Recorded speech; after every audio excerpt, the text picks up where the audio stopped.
Somewhere on life's journey, one perceives that every myth has its origin.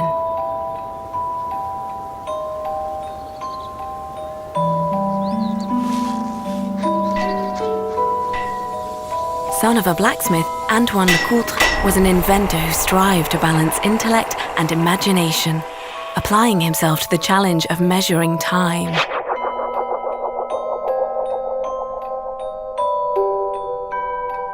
He transformed their small barn into a watchmaking atelier.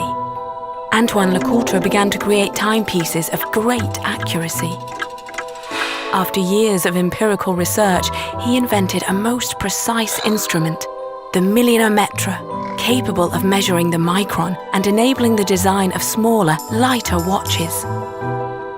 Always searching for useful complication, he created a system which did away with the need for keys to rewind and set watches.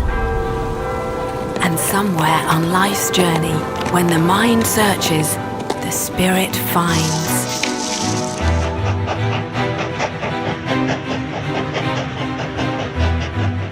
And the small atelier grew to a 500-strong workforce.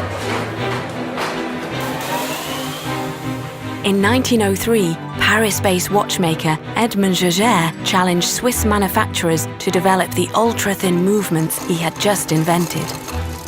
Jaeger LeCoultre accepted the challenge, riding for 20 kilometers from the manufacturer to the nearest telephone. And so a close friendship was forged. In the 20s, tiny ladies' wristwatches were all the rage. However, extreme miniaturization and precision were difficult to conciliate. The duo plan solved this problem, arranging the parts into split levels. A new universe of fine watchmaking was introduced to a feminine audience. The world's smallest movement of the time, the caliber 101, was on Queen Elizabeth's wrist the day of her coronation. A mechanical movement is driven by a mainspring which must be wound periodically.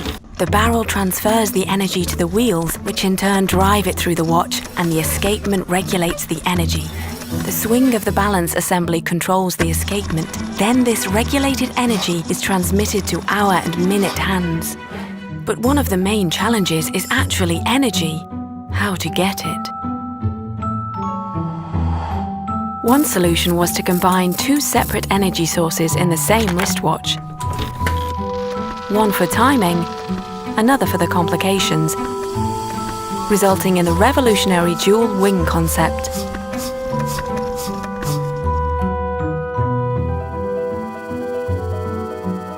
Another solution is Atmos, perpetual movement, no human intervention and virtually no energy. It never stops. A fluctuation of a single degree is enough to ensure an operating autonomy of 2 days. For over half a century, the Atmos clock has been the official gift of the Swiss Confederation. In 1931, to respond to the needs of British officers playing polo in India, Jaeger LeCoultre created an iconic watch, strong enough to withstand the rigorous beatings meted out by the gentlemen's mallets. The Reverso watch was born. Its caseback, like a blank page, captures its owner's story forever.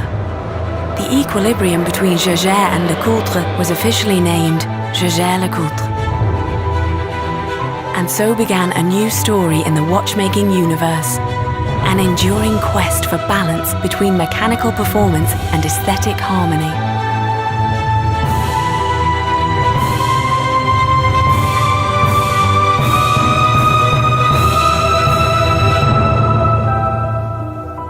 Somewhere on life's journey, one perceives that every myth has its origin. Jaeger LeCoultre opened a whole new